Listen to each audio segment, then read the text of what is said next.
आज 1 मई आज गुजरात का स्थापना दिन है और अपनी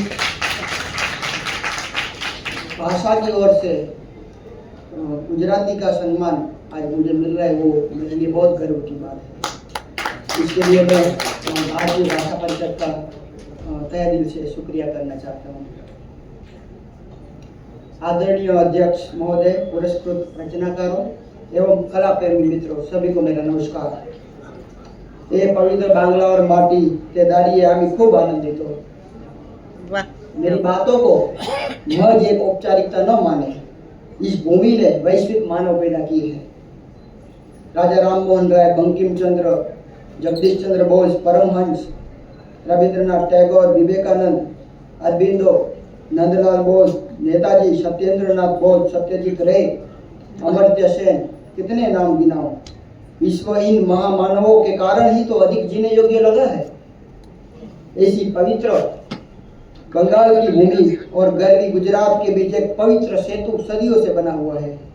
रविंद्रनाथ टैगोर अहमदाबाद में कमिश्नर के रूप में नियुक्त थे।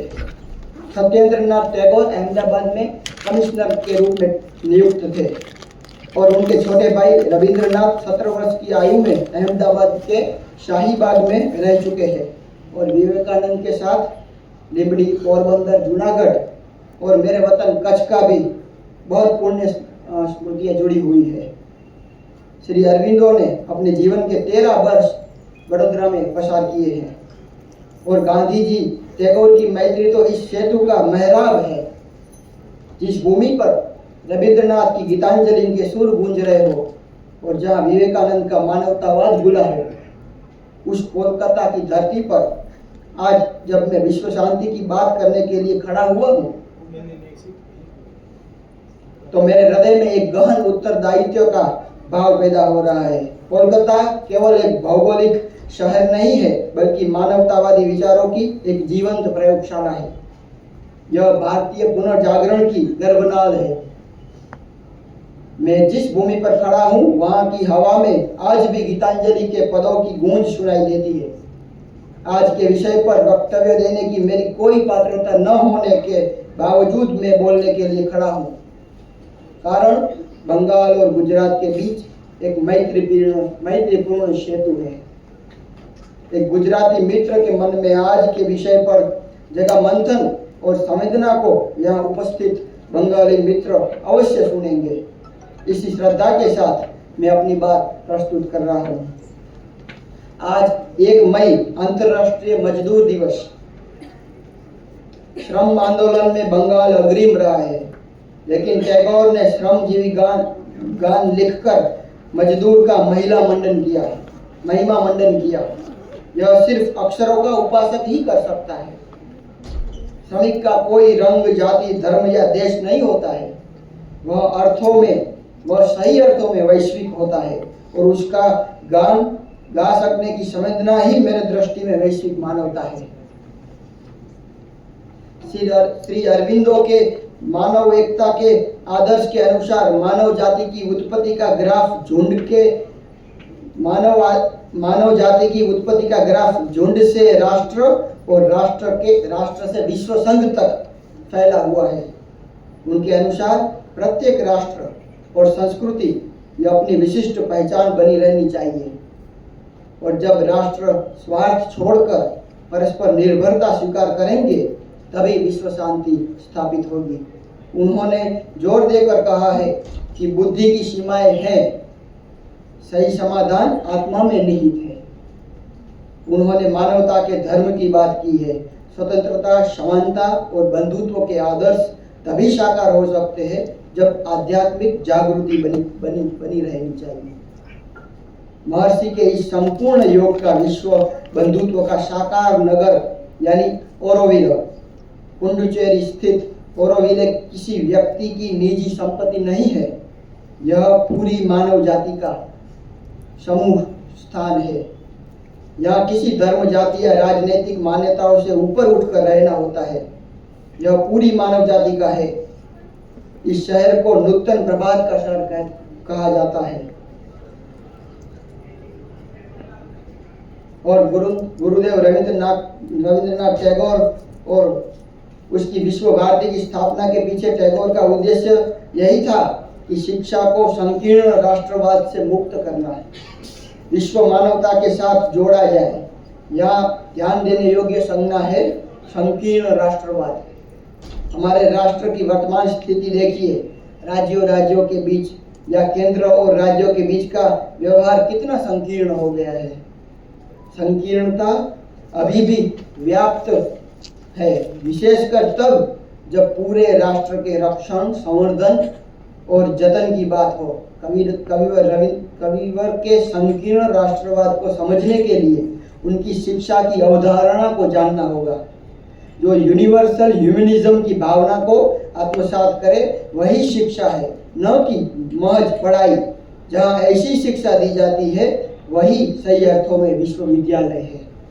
देखिए, हिटलर किसी विश्वविद्यालय में नहीं गया था।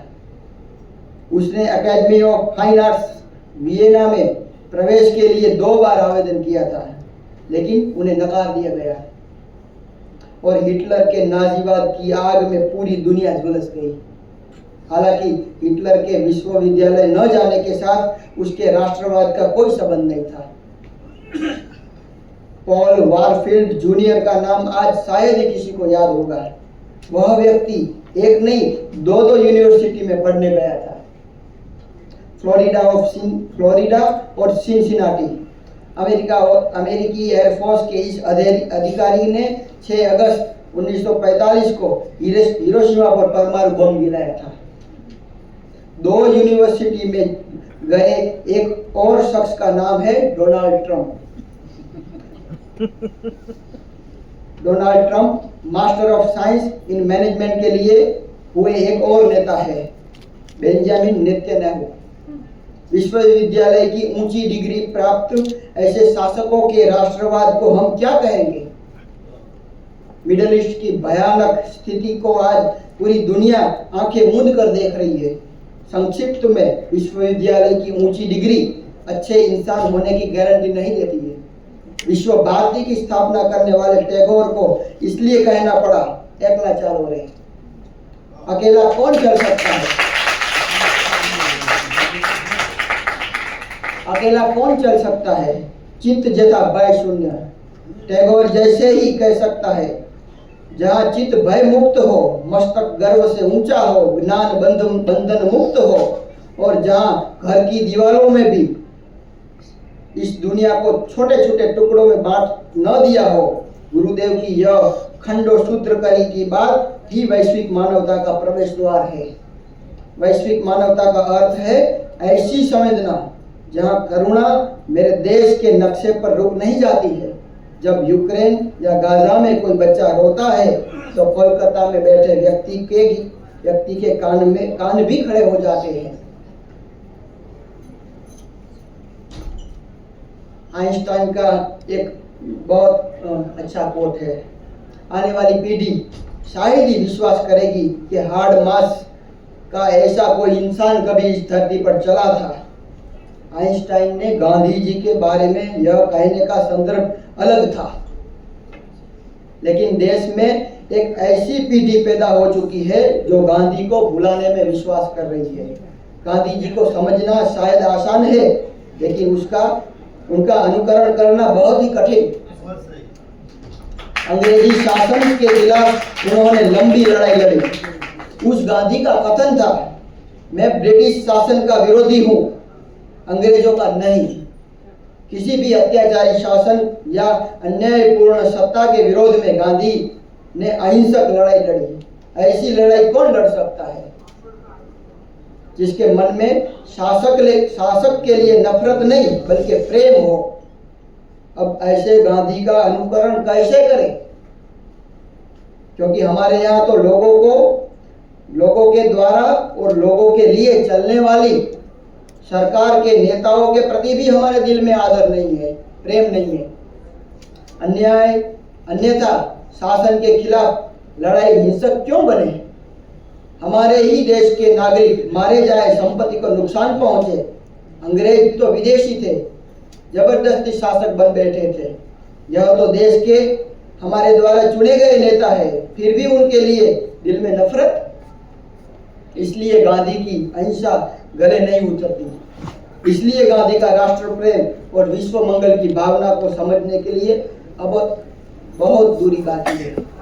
गांधी जी का यह कथन सुने, मैं अपने घर की खिड़की दरवाजे खुले रखना चाहता हूँ ताकि सभी देशों की संस्कृति की हवा मेरे घर में आए, लेकिन वह हवा मेरे पैर न उखेड़ दे। अपनी धरोहर को सहेज कर पूरे विश्व को आलिंगन देने की सीख गांधी के इस कोट में है। इसमें विश्व के हर देश का हित समाहित है। यदि पूरा विश्व इस तरह आलिंगन करे तो अशांति को अवसर कैसे मिलेगा? अंतर्राष्ट्रीय नागरिक बनने की यही योग्यता है। यह योग्यता गांधी जी ने प्राप्त की थी। वे कांग्रेस पार्टी के 2 आने के सदस्य थे। 2 आना यानी उस समय कांग्रेस की सदस्यता की फी थी 2 आना। गांधी जी कांग्रेस पार्टी के 2 आने के सदस्य नहीं थे, फिर भी पार्टी के सर्वेसर्वा थे। वे जितने भारत के थे उतने ही पाकिस्तान के थे। विभाजन के बाद वे कराची जाने वाले थे, लेकिन हमारे राष्ट्रवाद को यह बात रास नहीं आई। आज दुनिया के हर कोने में गांधी की प्रतिमा देखने को मिलती है। मेरा जीवन ही मेरा संदेश है कहने वाले गांधी के वैश्विक मानव होने की बात की यह साक्षी है। लेकिन केवल मूर्ति रखकर मुक्त हो जाने से अब बात नहीं चलेगी। उनके सत्य के प्रयोगों को साक्षात्कार करना पड़ेगा। पूरा जीवन सत्य के प्रयोग करने के पीछे गांधी जी का एक ही लक्ष्य था, आत्मदर्शन, ईश्वर का साक्षात्कार। गांधी जी के लिए ईश्वर सत्य था। यह मानने से अधिक सत्य ही ईश्वर है कहना अधिक सही था। ऐसे गांधी के विश्व मानव को नरसिंह मेहता ने अक्सर देख दिया। वैष्णव जन तो तेने रे कही जे पीड़ पढ़ाई जाने रे। पराई पीड़ को जानने की संवेदना यानी वैश्विक मानवता। ऐसी मानवता जागृत हो तो वैश्विक शांति अपने आप स्थापित हो जाती है। लेकिन आज शांति स्थापित करने के लिए भी युद्ध की वकालत नहीं करनी। आज वैश्विक शांति स्थापित करने के लिए भी युद्ध की वकालत की जाती है। हद तो तब हो जाती है जब युद्ध का पक्षकार ही युद्ध स्थापित करने का दावा करे और उसके लिए शांति का नोबेल पुरस्कार पाने की इच्छा रखे। शांति का नोबेल पारितोषिक हमने गांधी जी को नहीं दिया। क्यों दिया जाता? गांधी ने हिटलर को पत्र लिखने की गुस्ताखी की थी। हिटलर भी शांति कायम करने के लिए ही युद्ध पर चढ़ा था ना। शांति के लिए गांधी जी की तड़प कितनी तीव्र थी, उसका सबसे बड़ा उदाहरण गांधी जी द्वारा हिटलर को लिखा गया पत्र है। साहित्य मानवजात की सामूहिक स्मृति है। जब युद्ध के नगाड़े बजते हो तब पहली मानवता मौन हो जाती है और उस मौन को पढ़ने का काम साहित्यकार करते हैं। लेखक अब अपनी वेदना को लिखते हैं और यह व्यक्तिगत होती है, लेकिन जब दूसरे की पीड़ा को वाणी मिलती है तब वो वैश्विक बन जाती है। साहित्य हमें परकाया प्रवेश सिखाता है, दूसरों के दुख में अपने दुख देखने की कला।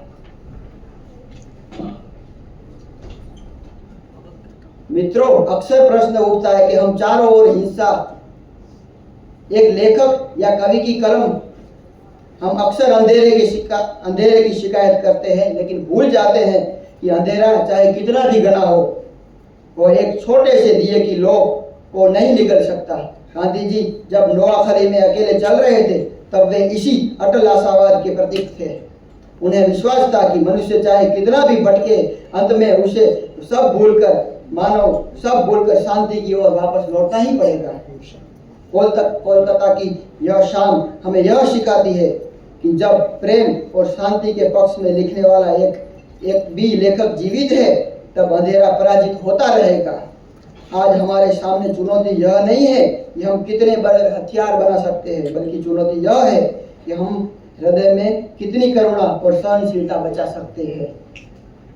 क्या हम साथ मिलकर एक ऐसी दुनिया नहीं रख सकते जहाँ एना फ्रैंक की तरह किसी बच्चे को युद्ध की पीड़ा में डायरी न लिखनी पड़े।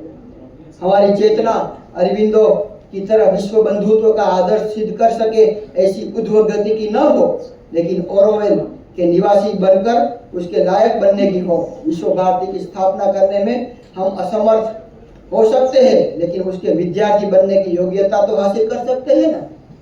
गांधी की तरह हम पराई पीड़ा न जान सके, कम से कम अपने देश की पीड़ा को तो जान सकते हैं ना। इतना करने का काम हम आज ईमानदारी से कर सकते हैं और ईमानदारी से यह काम करने का व्रत ले सकते हैं। हमारे तीनों महापुरुष को सच्ची श्रद्धांजलि यही होगी। लोकाः समस्ताः सुखिनो भवन्तु, शांति शांति शांति। सिर्फ मनुष्य ही नहीं